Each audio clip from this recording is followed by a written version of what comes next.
What's up sa inyo dyan, Pilipinas? Ako po si Dwaine muli at nandito po ako ngayon sa GRECON.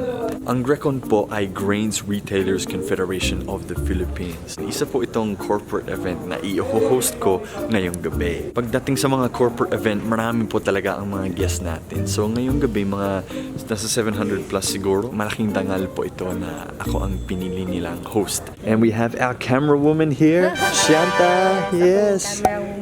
Videographer ang peg ni Shanta.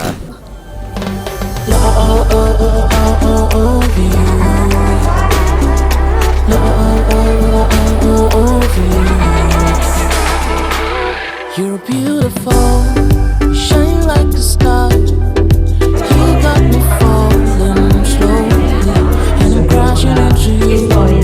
Dumadating na ang mga guests at magsa-start na ang program natin. Hello, may artista po dito.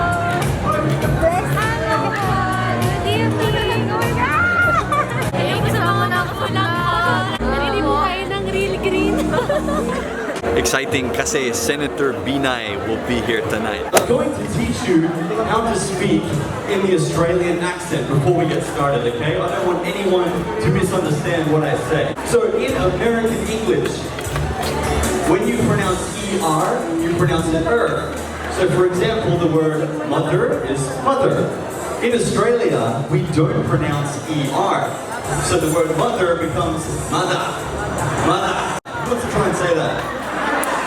Give it a shot, ready?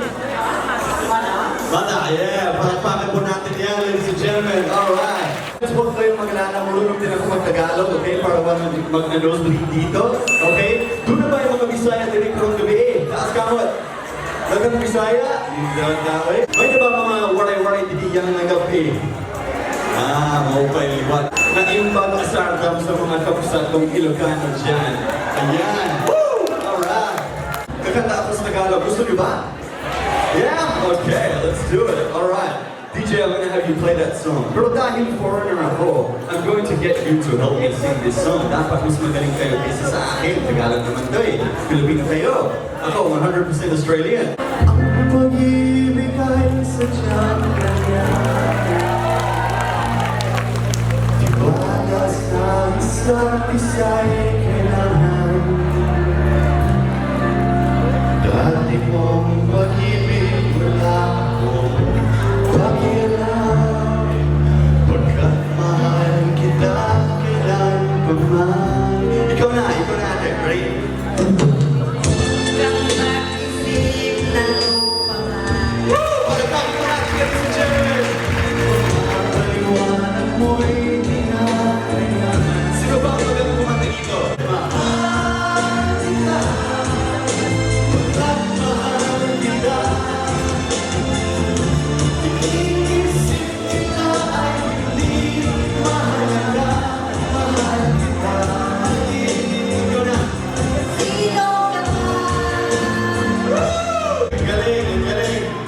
Sige, picture muna. Sige na, bilisin mo.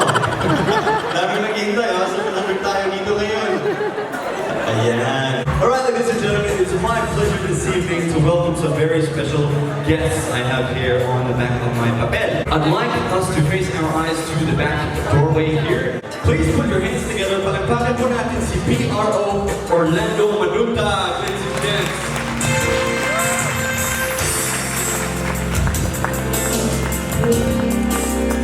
I'd like to next invite to the stage Treasurer Annie Tobias. Ladies and gentlemen, palakpakan mo natin. Here she is.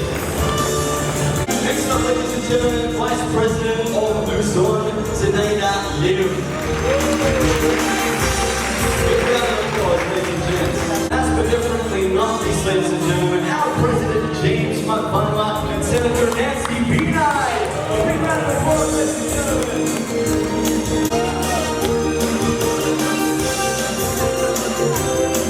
Because we have people from all over the Philippines, I will be switching from a bit of Tagalog to Bisaya to Waray, and then konting Ilokano din. Although the only thing I can say in Ilokano is, Anya tinagan mo. Tama ba? Tama yan.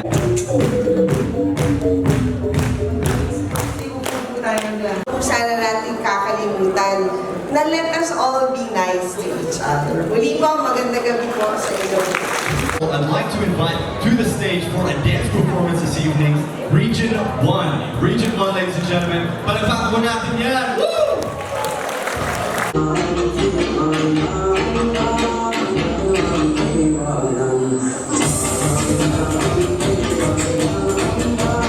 Ladies and gentlemen, wasn't that a wonderful performance? Palakpakan natin ulit yan, ladies and gentlemen. That obviously took a lot of practice, no?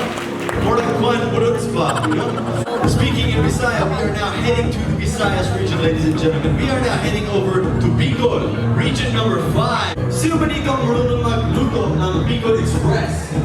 Taas kamay. Sino ba? Meron dami? Dami ba? Ayan. Ako din po, actually, nagtuto po ako sa asawa ko magluto ng Bicol Express. Pilipina siya. Siya lang ang Pilipina sa buong mundo na hindi marunong magluto.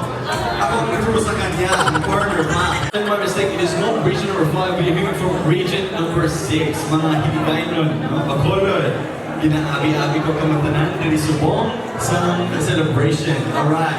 The mga Hiligaynon speakers, ladies and gentlemen, palakpak mo natin ang region number 6.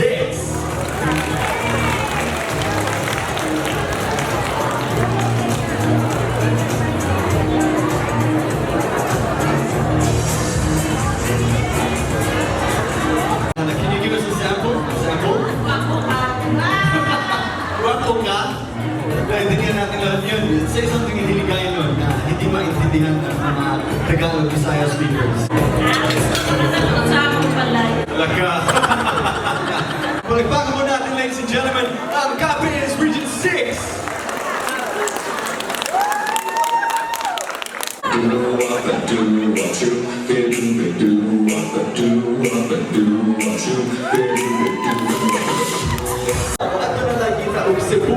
Sa Region 8 karong gabi. Ladies and gentlemen, please put your hands together for Region number 7.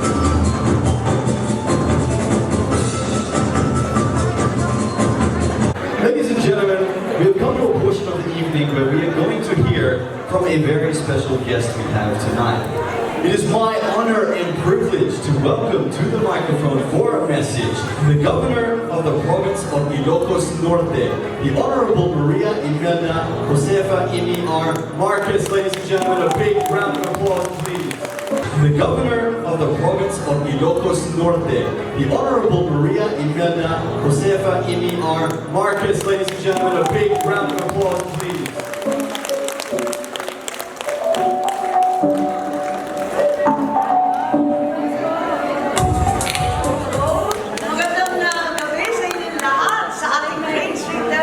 Confederation of the Philippines, mula sa iba't ibang rehiyon, ang ating National President, si James Magbanwa, ang ating regional directors, officers, and members from the different regions, ni Apo Senator Binay, asa na siya?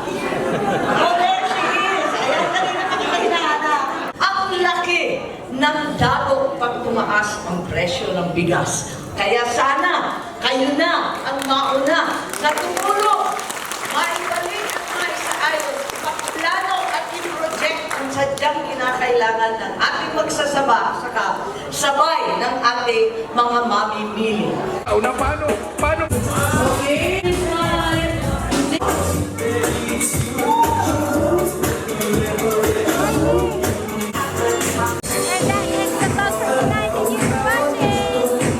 Tapos na po ang event.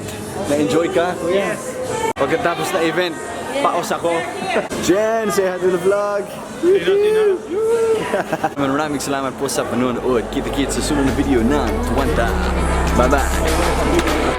You're beautiful, shine like a star.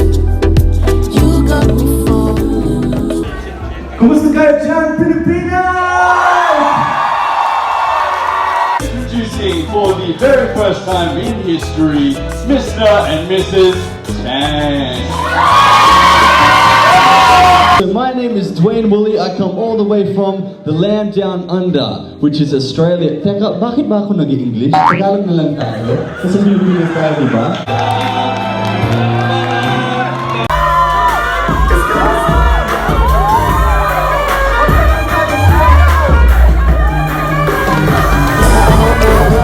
Oh, oh, oh.